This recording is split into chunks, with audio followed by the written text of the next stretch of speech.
Bill, welcome to Uncommon Wealth. I'm excited for this one because you've done what a lot of real estate investors talk about, but very few actually execute.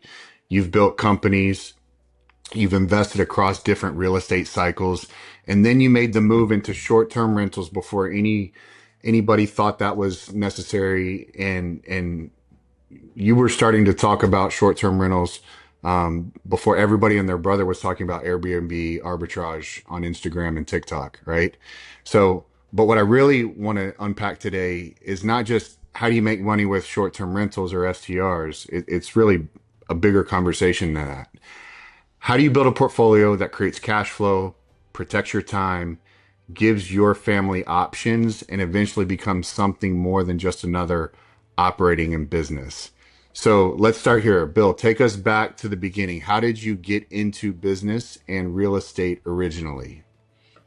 Business, that probably goes all the way back to when I was 16. And my mother, who was a lifelong educator, a teacher, bought a preschool that she couldn't afford. And, literally every weekend she would have all her receipts on the dining room table in our $90,000 house in Bakersfield, California. And I was learning about P&Ls and balance sheets. And because she was learning, she was not an entrepreneur. I didn't have a father growing up. And that was kind of my first foray, if you will, into the world of entrepreneurship. And that kind of manifested the year after she started that. I was playing in a junior golf tournament down in Los Angeles and met a guy named Jay Jacoby who gave me some t-shirts.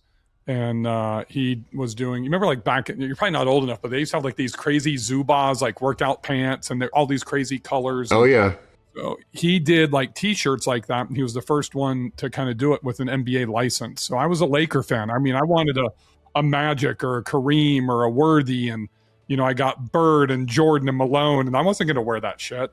So I sold them to my friends. And then my mom found out I sold them. And she's like, next time you see Mr. Jacoby, you need to pay him for those shirts because that was not his intention. He gave those to you as a gift. And she taught me a lesson. Well, Jay said, hey, why don't you and your mom follow me over to my house and I'm going to give you, something that I think will help both of you. Because he knew we couldn't. My mom had like this Ford Tempo, if you remember those cars. Oh, yeah. I made like 30 grand a year teaching, right? Yeah. And she would drive me down to LA 2.5 hours and sit there and smoke 3 packs of cigarettes while I play in a golf tournament. And so Jay, long story short, Jay gave me a box, like 100 t-shirts. He's like, these cost me like whatever that time was, $2 a piece. He's all, you pay me $5 for every shirt you sell and you keep the rest. But your mom, that's for you to come down here and play golf, not for you to like go buy stuff. Long story short, that was my first, kind of business venture. I sold those in 2 football games, hired Michael Knight, Kevin Thomas, my 2 best friends at the time, to work for me. We drove back down there a few weeks later, and as football season was starting, he gave me like 5 boxes of shirts, and we sold those at 3 different high schools, right? And it was cool, and we were making pretty good money. I mean, I was making like $500, $700 profit a week, doing that. But what I didn't understand was the gas I needed to reimburse my mother for, stopping in and out to get a burger there, on the way there and the way back, I was $20. Yeah. And that's really where I learned about running a business. It's like, okay, I have a product, I make this much, but I don't get to keep all of that. Right. Very simple, right? Like even in the real estate world, I mean, I talk to probably an average of 7 to 10 investors every single day. I do a lot of pro bono work, and they don't know their margins. They don't know the difference between gross revenue, net profit, and EBITDA, right?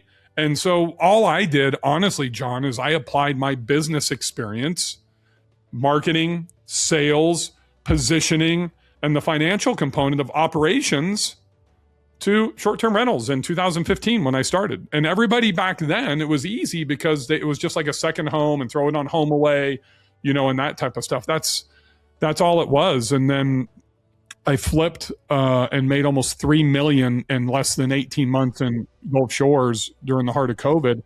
And that's when I started building my 550, 250 plan because I didn't want to be a flipper the entire time.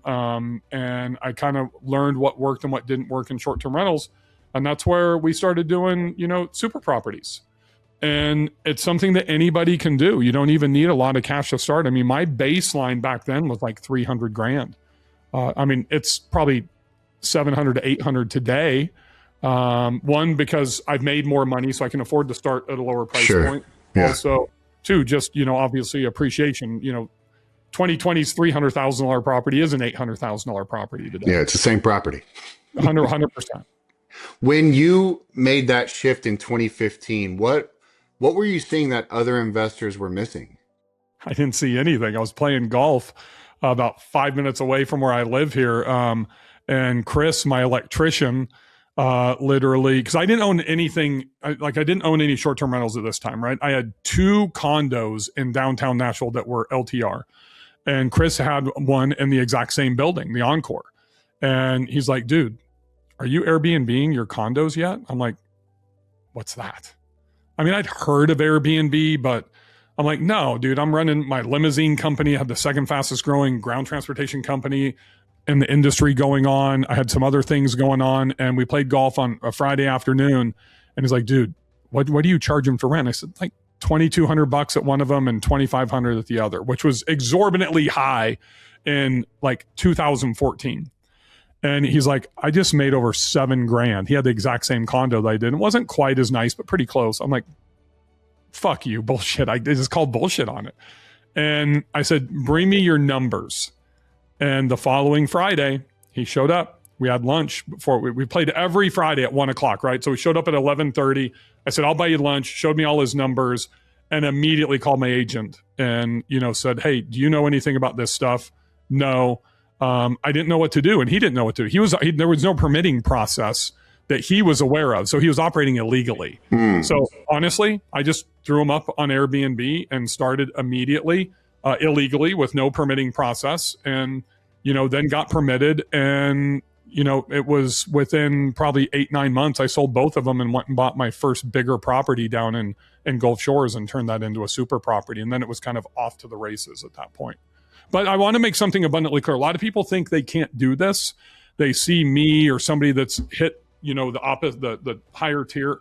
And man, I think back, and I think around that time, my wife and I are probably making around $350,000 a year net.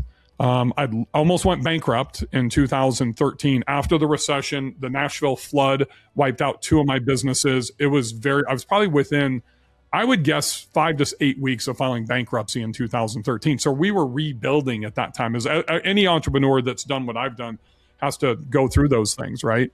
And so we didn't have a ton of money. We had $126,000 that we had saved for our first investment. And that's I think the best thing about following my system, my super property system, we never put another penny in, John.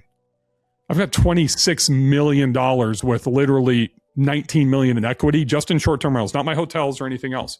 We never put another fucking penny in because we would, my good friend John Hodge calls me a long-term flipper because we sell everything typically around year 3. And I didn't cost seg until I met Ryan Bakey. When Ryan Bakey joined my mastermind in 2021, I think it was, that's when I learned about cost seg. And so that must have blown your mind at the time when you learned. Oh my God. I mean, that's the whole thing about, you hear people use it as a sales pitch, being in the right room. Well, he paid me to be in my mastermind, and then I learned from him. And just since the last 5 years, including this year's tax return, has probably saved me close to $4 million in taxes. 100%. Tax mitigation is a huge conversation, but keep going. It's a super important part of it. I think but as Ryan says, you can't let the tax tail wag the investment dog, right? 100%. We saw way too many people make shitty investments during COVID for the tax benefits, and then they get stuck, right? So I think there's a couple of fundamental things for me. I applied my business acumen, which nobody was doing at that time. I think hopefully more people are doing that now with, there's coaches, Sean and Mike and Rachel and me and whoever that are helping people with those things that get in. But honestly, it's for me, it's the sales and marketing that separates me. And the deeper dive into my research, I don't just go through AirDNA and, Rabu and Mashvisor and run a Performa. As a matter of fact, I don't even run Performas anymore because the Performa can't contain my investment. I barely can even get people to fund my properties because I find those outliers, that are not going to qualify on old school T12s or the 1 to 1.1 or 1.25 DSCR ratio. I mean, if I didn't have somebody like Brenda Carls at the mortgage shop and my world, I call her Brenda the fucking closer, because she gets deals closed that nobody else will even touch. I wouldn't have the portfolio that I have today, but once it's closed, it's the marketing part. That's the difference, right? Well, and that's the part. A lot of people sell short-term rentals as mailbox money, right? And you seem to take the opposite position, that it's an actual operating business, to your point, the sales and marketing. Every one of them is. I mean, it's why I've got two really good friends that shit on short-term rentals every week, it seems like, Ryan Pineda and Pace Morby. And they're very successful in what they do. And when I went to Pace's house and sat in his basement and we recorded for his podcast, and he told me why he left Atlanta and his short-term rentals, I said, because, you bought crappy properties, sub two, you furnished them on IKEA, and like you said, you thought it was just going to be mailbox money. It doesn't work that way, right? It doesn't work that way to run an RV park. It doesn't work that way to, have 150 units in an apartment complex, at all. Now, we can create scale in that. We can create time and freedom through AI and VAs and, operations and systems, but it is definitely, even though the IRS, which I love, considers it passive income, it's not a passive business. So what do you think separates the people who win in short-term rentals from the people who buy a property, furnish it, and hope Airbnb saves them? So Airbnb is never going to save them. It's just like, if you have a crappy product, but you don't know how to optimize it for sales or acquire customers through Amazon, whether you're selling, a mouse or a pen or whatever it is, it's all about positioning, marketing, and retaining your customers. So probably people hang on, they latch on to power stats, right? So I use it to my advantage from a marketing perspective. I outperform AirDNA's 90th percentile by, 62%. I'm in the 152nd. I created my own stratosphere, right? Mm-hmm. But the only way that I've been able to do that is really, I think the biggest metric for me is I do 41% direct bookings. Let that sink in across my entire portfolio, right? That's huge. And it's because I own my customer. I market to them year round. And I lead with value first. So I create the relationship with my guests, John, from the day they book. Today, I've taken 7 or 8 bookings today. It's been a light morning for me. I don't do a whole lot of this stuff on Mondays. So it's easy for me to just say, hey, John, thanks for booking, Soaring Eagle or Chasing Rays or Chasing Powder, whatever it is. My name's Bill. I look forward to hosting you. Just reply to this. Let me know why you're here, how I can help. I've got my guidebook coming to you with all my recommendations. But it's just to create that relationship immediately, right? That any good salesperson does. Right. Not selling you anything, not trying to upsell you, early check-in, late checkout, not going to ruin it that way. There's no strings attached. It's just value add. And one of the problems now in my world, in the STR world, Airbnb just changed their whole mantra. Hey, John, book an Airbnb. Book now, decide later. Why do you think they removed the fucking strict cancellation policy last January? They were setting all of this up to get you, to go in and keep looking for a better property or a better deal, right? To give you the freedom, like I can book now and cancel free and get my money back. So now it's changed everything. When I had a strict cancellation policy, John, you only had 48 hours to cancel or else boom, then you're going to lose 50% of your deposit essentially. Now you have until 30 days prior to the booking.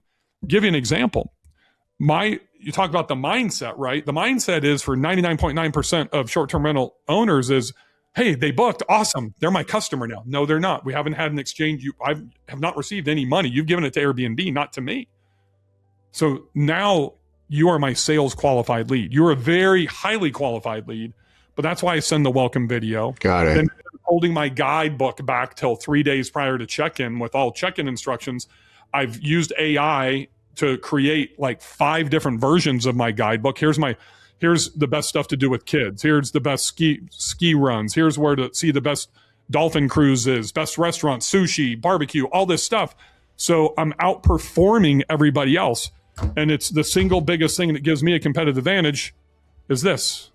The 2 extra steps. Taking the 2 extra steps.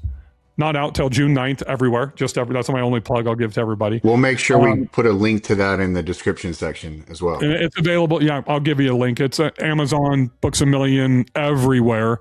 It's the first probably real book in this industry, but it's not about short-term rentals, right? It's about the welcome video. It's about taking my guidebook and splitting it into 5 or 6 different guidebooks that are value add for my customer from a marketing and sales perspective to keep them. Because the most important thing to me is if you book with me, man, how do I get you to come back? Yeah. How do you make me a repeat customer?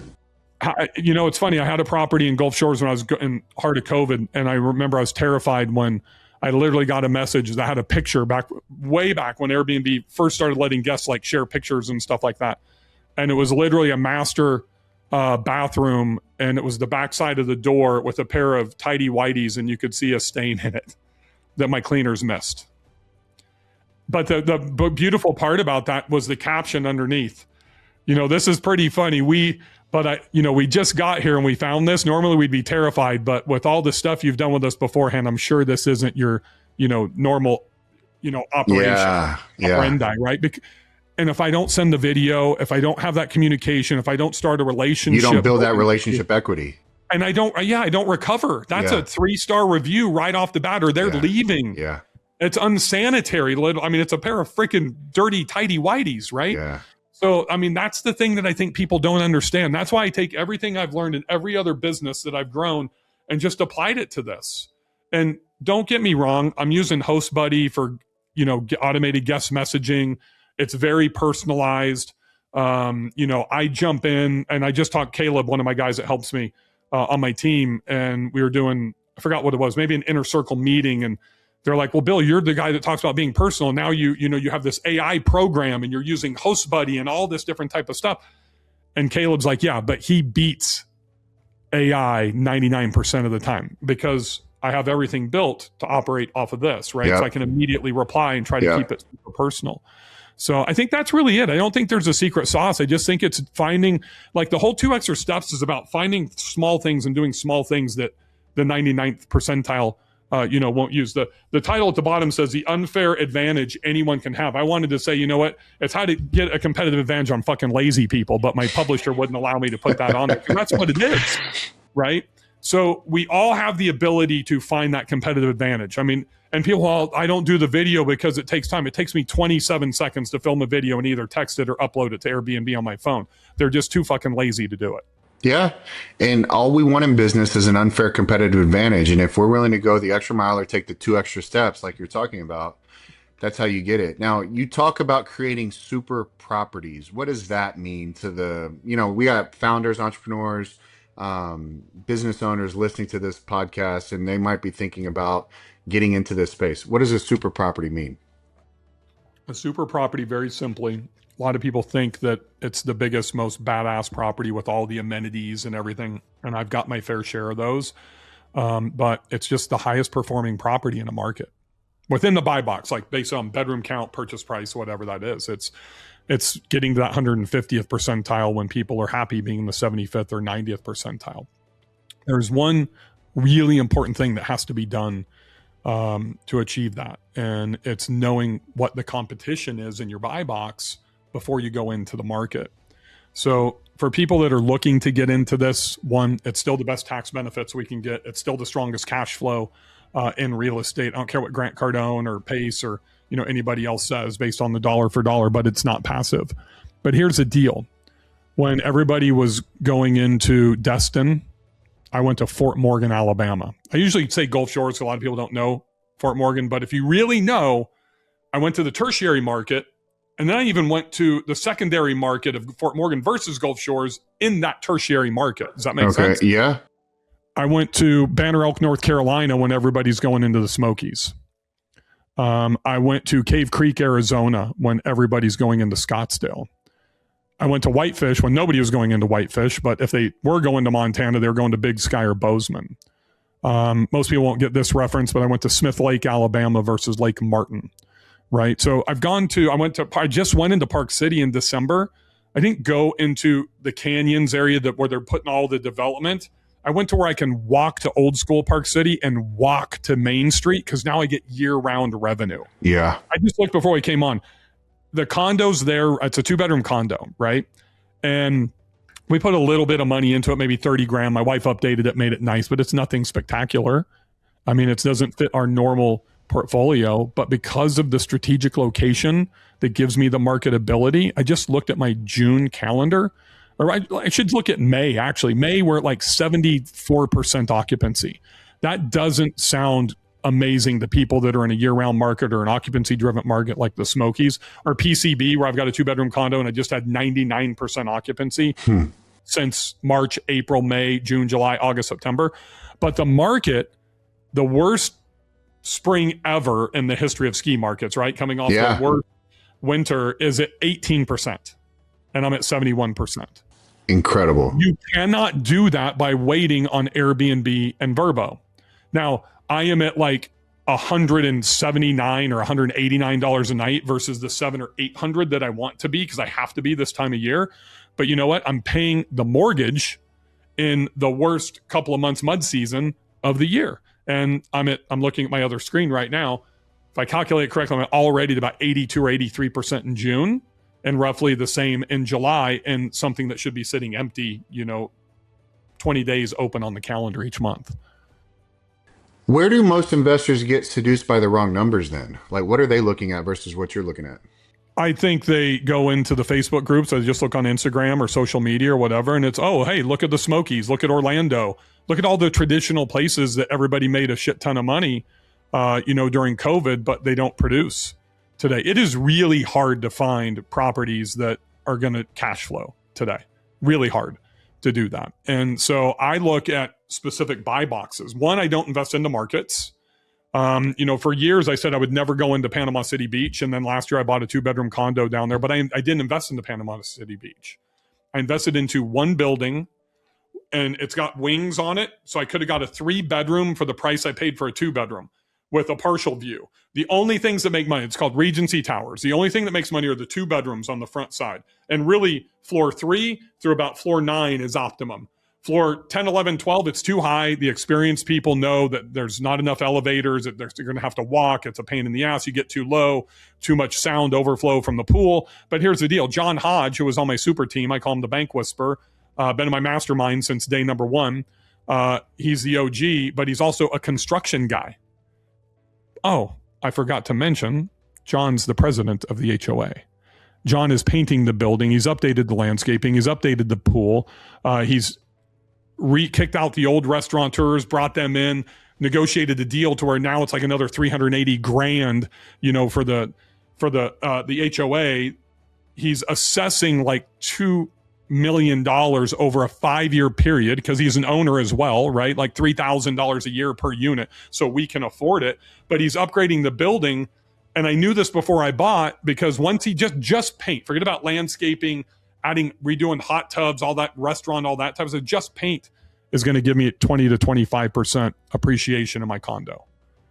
So I invested into what John was doing, basically inside. We're talking stocks, it's inside. Right, that's inside information. And right? I invested because of that. I invested into Whitefish, Montana, because I went to the economic development division. I became friends with people in the health department, which does the permitting and also planning and zoning. And most importantly, I met and became friends with the number 1 developer there. And I found out where the market's going. Yeah. Right. And the thing that I think people fundamentally make mistakes is we invest on T12s. For those of you who don't know what that is, it's a trailing 12 months. Right. And that's what a bank's going to underwrite on when you do multifamily and that type of stuff. But man, when you're looking at AirDNA, if you're going to do that, you should be using that to your advantage to negotiate in ski markets right now, like I'm doing. Right. Now, it's where not everything's because depressed. I'm an avid snowboarder. It's because they just came off the worst season. The owners are cash flow poor. They're scared to death of what's going to happen in the summer, especially if they were at an epic place, right? I mean, think about Park City and Breckenridge, Colorado, and Bryan Head, Utah, and all these places that just got hammered. I mean, go look for properties there, condos, single-family homes that have been sitting on the market for 45, 60 days. And if it's listed at 900, offer them 650. Those are value opportunities. Say at that point, just lowball them, because, and this is one thing that Pace Morby is a genius at. And it's finding his buyer's pain, right?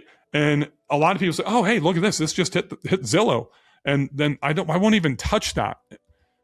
Right now is the time to take advantage of ski markets and people that have had pain. But it's the secondary ones. It's the Bryan Head, Utahs. It's the big cottonwoods. It's not Park City. It's not Vail. It's not that type of stuff. Look at the expansion in Winter Park that's going on. That whole place is changing at Winter Park. And then, with you can take the railroad out there, from downtown. You don't even have to drive, and it drops you off 80 yards from, the number chair 1 to take you up. Those are the things that I'm looking at that give me marketability and a competitive advantage, like Winter Park over everybody's going to Keystone and Breckenridge and that type of stuff. Well, if I can market that correctly, I can get the right crowd to be able to come there. Does that make sense? 100%. The other thing is that short-term rentals have gone through, or the industry has gone through, regulation issues, rate volatility, rising insurance costs, and a lot more competition because of the accessibility to it. Where do you think the biggest hidden risks are right now in the STR space? It's in a place where a lot of people love to go, and it's unregulated zones or counties or municipalities. There's very few cities left, that municipalities that are unregulated. There's some sort of regulation that's there, unless you're going straight middle America or something in the country. But counties are very unregulated, right? And that scares me. And so I like regulation because then I know what the playing field is going to be, right? And so I think that's a big mistake. I think people are still flooding into Kentucky, the Bourbon Trail, and they don't have an understanding of what's happening with the bourbon distilleries. Half of them are like 50% shut down. Majors are shut down. People, and they don't look at, and that's my point. They don't look at the trends. Oh my God, I can buy a $600,000 property that the data says, I can do $200,000 a year. Well, that's going to shrink, and there's no appreciation there. That's strictly a cash flow market, right? So they're making bad investments because they don't know what they don't know. I would never go into the bourbon area now because of what's happening by the general consumer, especially Gen Z, who is drinking like 30% less alcohol than my generation, Gen X, that are baby boomers did. Yeah. Right.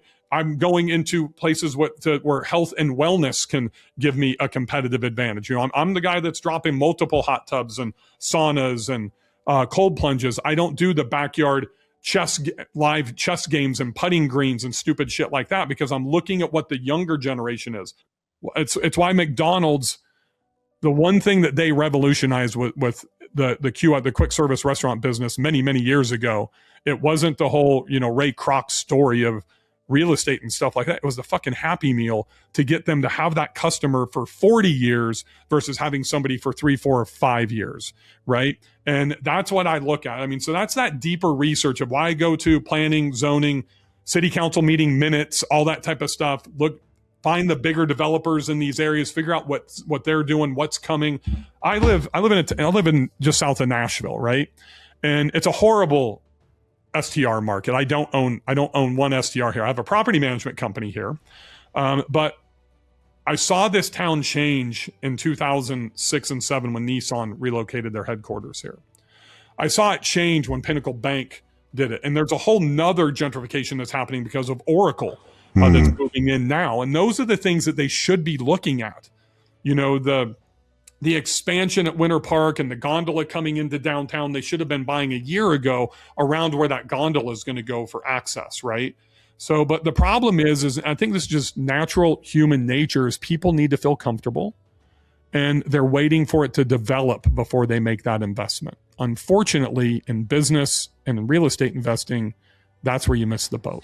And I could argue your research, to your book title, 2 Extra Steps, are the extra steps you need to take from the beginning, research side that most people aren't doing because they're too lazy, to your point, right? Yeah, I mean, there's a reason that a guy like Kenny Bedwell and John Bianchi, who get charged $8,000 to $15,000 to find properties, are in business, right? But they don't do that work either. That's the problem, right? Yeah. They have a motive to sell you a property or find you a property, even if it's not the best. I mean, they're still putting people into these crazy, like the Kentucky Bourbon Trail and stuff like that, because they don't do the research. They don't understand where that market's going, where the consumer is going. There's only so much golf and 2 or 3 big horse races a year to support that market. So I agree with you.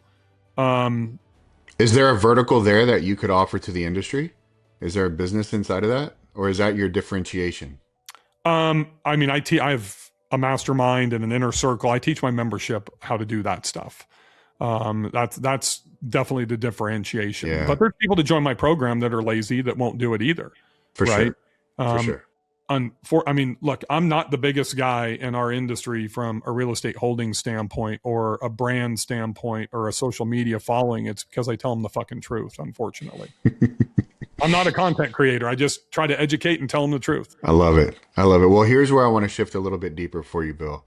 A lot of real estate entrepreneurs build tremendous equity, but they don't always build liquidity.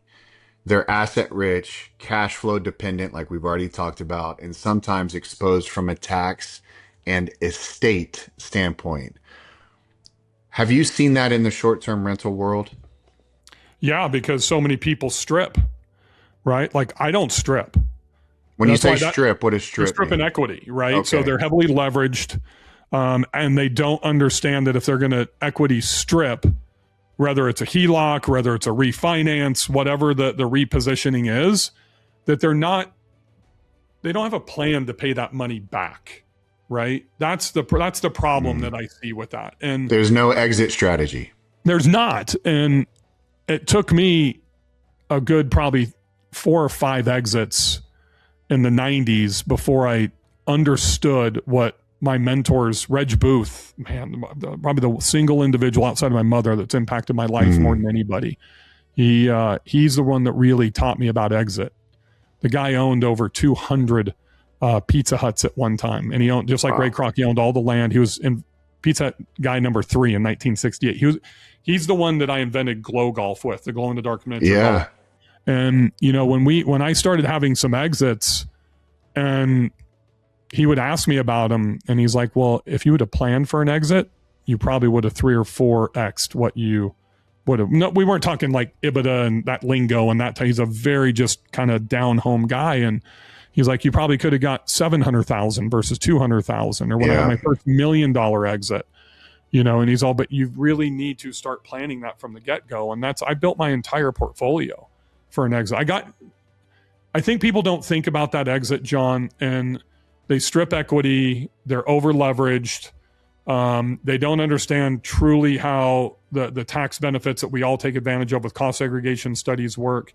I mean, I can't tell you, when I sold a property in Montana last summer that I paid $2.7 million for $3.4 million, and I did a cost seg, and I didn't decide to leverage the cost seg until I got my new one under contract. People are like, what are you doing? That's 100% recapture now. I said, yes, it is, but I'm buying a bigger property that was 60% bonus depreciation. Now I've got the big, beautiful bill, 100%. Yeah. And my pad, if anybody knows what pad, partial asset dissolution, right, was going to be like another 90 grand. I have the whole tax plan in place. So I think one of the biggest mistakes that people make when they get into real estate is they don't meet with a tax strategist on like a quarterly basis, and they trust their CPA. And their CPA is basically, for most people, is just a glorified, what's the name of is it Hewitt Jackson or something, where you go and Jackson Hewitt. Yeah. Jackson Hewitt, Yeah. where you go and you pay $99 or whatever. And they fill out your 1040 for you. Yeah. Yeah, exactly. I mean, there's a difference between a CPA. I have a really good CPA. I've been with them for over a decade here, but there's a reason I still pay Ryan Bakey, who I believe for tax is strategy, the best tax strategist in this space, even though he's a mastermind member and he, whatever, but I meet with him every quarter. So kind of my deal is, me and my wife handle all of our books on the back end. We know how much money we're making. I don't outsource that. I don't want anybody else touching my money. So we know, okay, well, let's just say I made $1 million in Q1 of 2026, right? So I haven't bought a piece of real estate in 2026. I haven't bought an airplane in 2026. I don't have anything to accelerate depreciation yet. So then I go and I sit down with Ryan, and the first question, well, what do you think Q2, Q3, and Q4 are going to look like? Do you have anything big planned? Are you doing another conference? Are you going to make more money? Should we just budget $1 million a quarter? Are you going to make less money?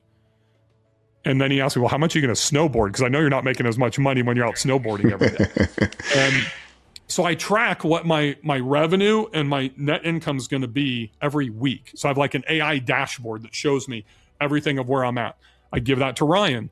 Let's run the forecast. Okay, so let's just say I'm going to make $4 million this year.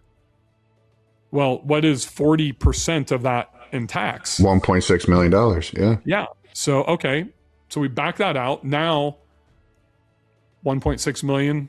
How much do I have to buy at 100% bonus depreciation at the beach versus in the mountains versus Yeah. in middle America, Yeah. right? To offset that. That becomes the strategy. Yeah. That's why I almost never buy in the first quarter of any year, Yeah. right? I always typically buy, most of my stuff will happen in Q2 and Q3.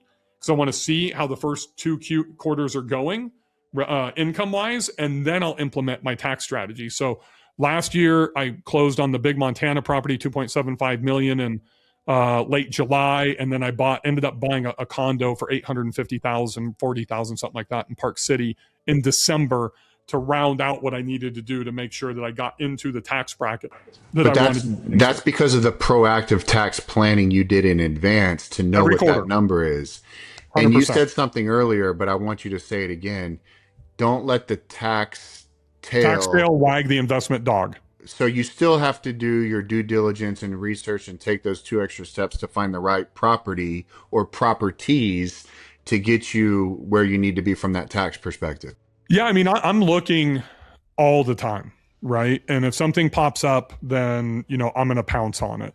But I will tell you that I probably won't buy anything until at least July because just like everybody else, I am cash poor right now. I'm regenerating. I, spent $700,000 to close on that property in July of last year. Then I put 1.2 million into it.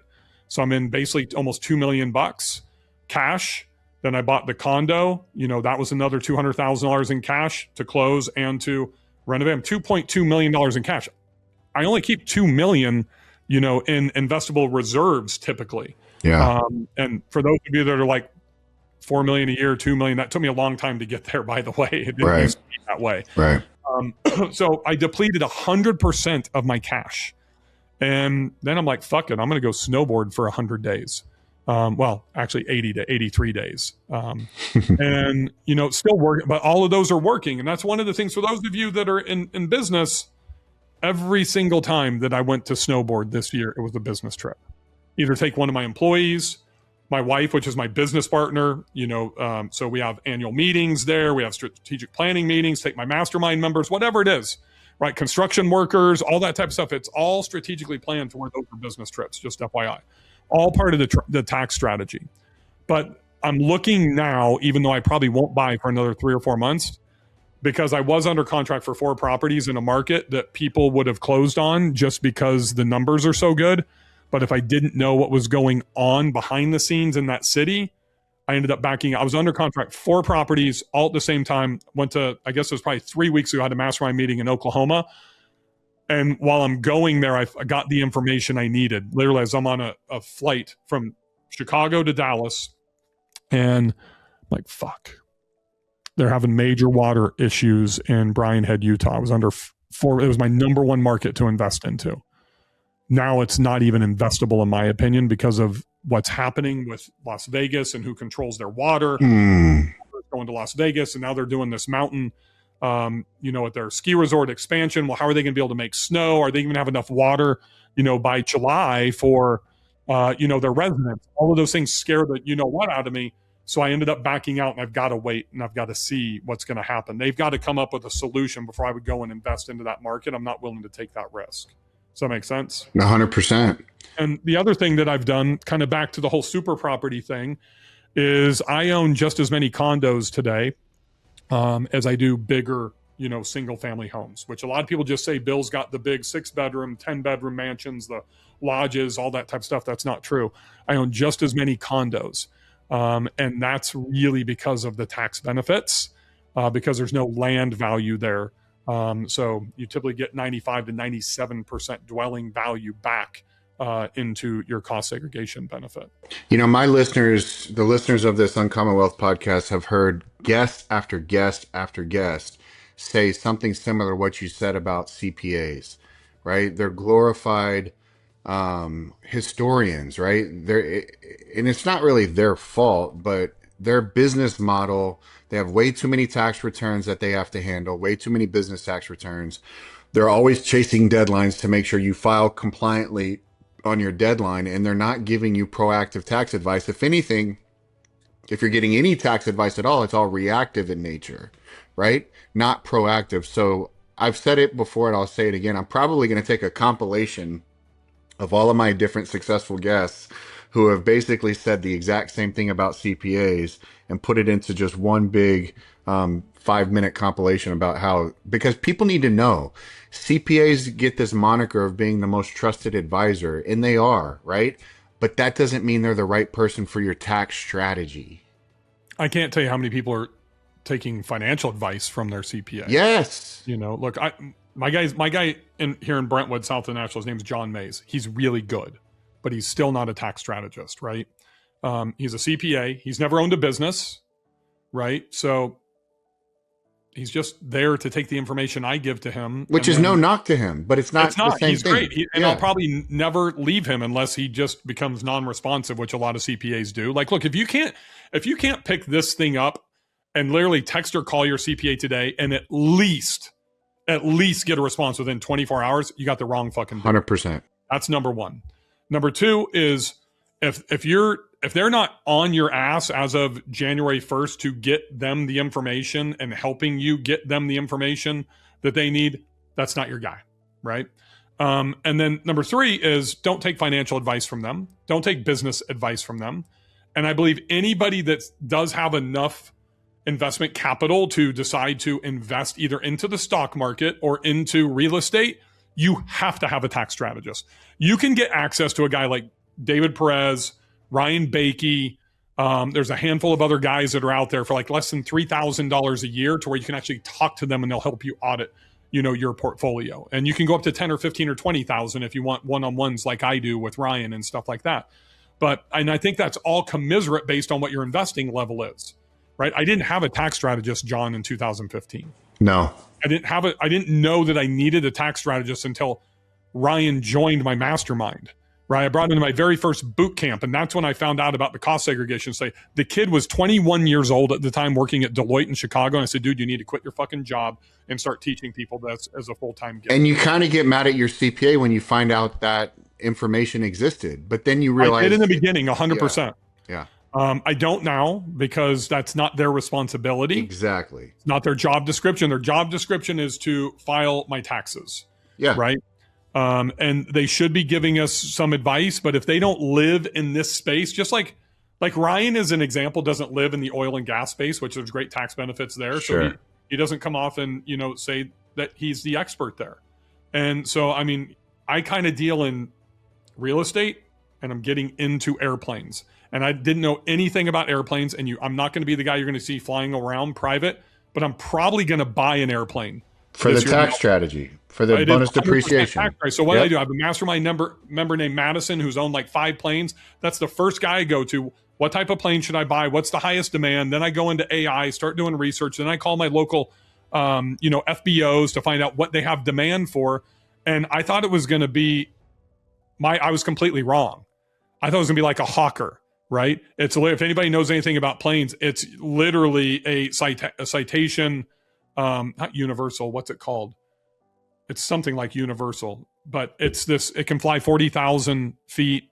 It's got a range to go across the entire US. It operates at less than $2,000 an hour. So you can charge $3,000 to $3,500, keep it under $4,000, which is the ceiling. I had to learn that from people that know that I have no experience with. I still do a ton of my own research, but I want to go to the people that I trust that specialize in that. Yeah. I have a good referral for you right there in Nashville too, that you should talk to him about it as well. Awesome. Thank you. Let me transition the conversation to something that's a little closer to home for me, and I'm not sure where it sits for you: liquidity and legacy. So when someone has built a 10, 20, 50, $100 million real estate balance sheet, liquidity becomes a totally different conversation. What happens if the founder gets sick or dies unexpectedly or wants to transition the portfolio to the family? So this is probably the thing that I enjoy talking about the most. And it's because I had to deal with this when my mother passed away. And so if you follow me, I don't gatekeep anything, except I won't coach somebody that joins one of my programs until they've filled out the life plan. right? And so if they get into my inner circle, my mastermind, my war room, whatever, they have to go through the life plan exercise first, because I believe it's reckless of me. I don't know enough about them, and they don't know enough about themselves, right? So the whole thing about that, it ties back to their life plan, in my opinion. And I use my mother in 2016. I moved her here. I retired her into the Villages in Florida, if you've ever heard of that before. My grandparents used to live there. Yeah. Yep. And she lived here with us for 4 months. Then we couldn't take care of her anymore. I had to put her into a facility. It was $8,300 a month. She couldn't afford it. I had to pay for that. I didn't have a plan for that. I didn't expect it. Right. She passed away. I didn't know where any of her stuff was. Took us months to go through it. So I built out a life plan. After that is when I was starting to make some money a couple of years. I started making most of my money when COVID started, right? And I probably was worth 1.8 million when COVID started, worth probably 45 to 50 million today. But now I had everything in a will at that point. Now everything's in a revocable trust. Now I have the asset protection from Jeff Hampton, STR Law guys, with all these layers, and most importantly, using the Arizona Limited Partnership. And that's probably one of the big things that I'll share with your guys real quick, not to get off topic. If you think you have the layered LLC structure into your trust, if you don't have the linchpin, which is the Arizona LP, right, then you don't have the best asset protection in place. Could it also be Wyoming? No. I won't go into the whole deal, but just for all your listeners, if you have $5 million of total wealth or greater, you need that Arizona LP. Okay. Go to strlawguys.com and literally just fill out, get a free consultation from them, because Anderson Consultants isn't doing it. The standard, planners and tax asset planners aren't doing it. And it's really simple, John. If there's an issue, a death, a lawsuit, whatever, there's a general partner and a limited partner. And by 100% case law, it splits immediately. So it mitigates us down to less than 1% of risk. And everything should flow through that, whatever type of hierarchy you have, from the bottom level up to your holding company, your operations company, and then to the revocable trust. When that splits, that's where Jeff has figured out the system to where you can mitigate down to less than 1%, right? That's why you never see a law firm that's an LLC, ever. They're all limited partners or limited liability partners. Right. And the good ones are established in Arizona. Okay. And nobody talks about that besides Jeff. It's just a whole nother thing about, like, CPA here, you got your regular attorney here, and then asset protection expert up here. Got it. Got it. So now I view, it's funny, I had a conversation with one of my brand new students in my inner circle. I asked him about his liquidity, and he said, we've got, 1.2 million in stocks. Like, oh, really? What about real estate? We got about 600,000 in equity in real estate. Which one do you think is more liquid today? And he said stocks. I said, I disagree. I said, I've got 19 million in real estate. Today might be worth 19 million. Tomorrow might be 17 million, might be 21 in 6 months. I don't know. But the one thing I know is I'm not paying cap gains when I sell it. Right. And so I think that ties into how people, their own comfort zone, like, people have different relationships with debt, with the stock market, with real estate. So I have about 6 million in the stock market. And to me, I feel that my liquidity would be easier to access. Can't access it as fast because I have to have a transaction. But I can tell you that my whole plan is for my kids, because I have about 25 million combined today, to where they will hopefully never have to touch that, and they will borrow against it. So I have a 20-year-old that I'm already teaching how to borrow against it, because she's gonna have to pay for her own medical school. I'm paying for undergrad, 70 grand a year for 4 years. She's gonna graduate in 4 years, but then she's on her own for medical school. And I said, you can do one of two things. You can go get, a government student loan, or you can borrow from our trust. And I said, and what I wrote into the trust is they couldn't borrow more than anything higher than 300,000, and then they have to pay it back to be able to do another borrow. I said, but I'll amend that for school for you to where you can get the 600 or whatever it's going to cost you. We'll get you the 600, but then you're going to need to pay portions of that back before you can borrow again, right? So that's kind of what I look at. I think liquidity isn't just real-time availability to cash. It's also knowledge, right? So training my wife in my death plan when I die to know what to do and to execute and how to access that money. My oldest daughter, who's 20, and I'm just starting to have those conversations with my youngest daughter, who just turned 17. So when she is 18 and she decides what she wants to do, she understands those access points, if that makes sense. No, that's awesome. And this is why I love talking to real estate entrepreneurs. Real estate creates wealth, but it also can create complexity.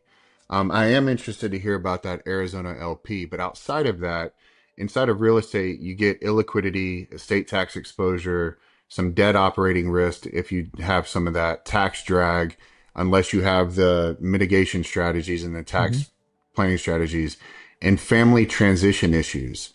And that's where my world really comes in, using properly structured life insurance, premium finance where appropriate, but liquidity planning, asset protection strategies to help families protect the empire that they're building, right? So it's not a product pitch. It's more as a question: when the balance sheet gets big enough, what happens if everything goes right, and what happens if something goes wrong, I think right? there's a big difference of the balance sheet being, 4 or 5 million versus, 20 million plus. Or 40 or 50 million. Yeah. 100%. And I didn't really even consider it when I was at 3 or 4 or 5 million bucks.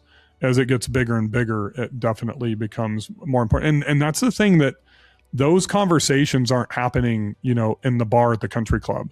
No. And if it is, it's with a guy like you, and then immediately the defense comes up. Oh, you're going to try to sell me something, right? Mm-hmm. And I think that the biggest asset that we can have is, talking to the right people about the right topics. And, being a former country club guy, it's funny. I look back and it's always about how to make money. It's never how to protect your money. 100%. Well, last question. What's the one thing you want to leave the listeners with today? And I think number one, that it's never out of reach. Anybody, can achieve whatever you want to achieve. I truly believe that. I'm not going to give you, some Grant Cardone speak about 10xing your life or anything, but I do believe that you have to think and dream bigger than what you believe that you can actually achieve. And if you're willing to do the things that other people are not willing to do, it's not that hard, to be honest with you. I mean, I'm a college dropout. I'm a 30, 50 year fat guy. I've failed more than I could ever imagine. And, I never thought I would be in the position. I didn't even dream this big for probably 75, 85% of my life. And when a guy named John Bairden came into my life and changed my vision of what I could accomplish and gave me that confidence of what I could accomplish, that's really when everything changed. Bill, thanks for jumping on the Uncommon Wealth podcast. I think our listeners are going to get a ton of value from your experience, your knowledge, and your expertise. Thank you. I really appreciate it. Thanks for having me, John. Thanks, Bill.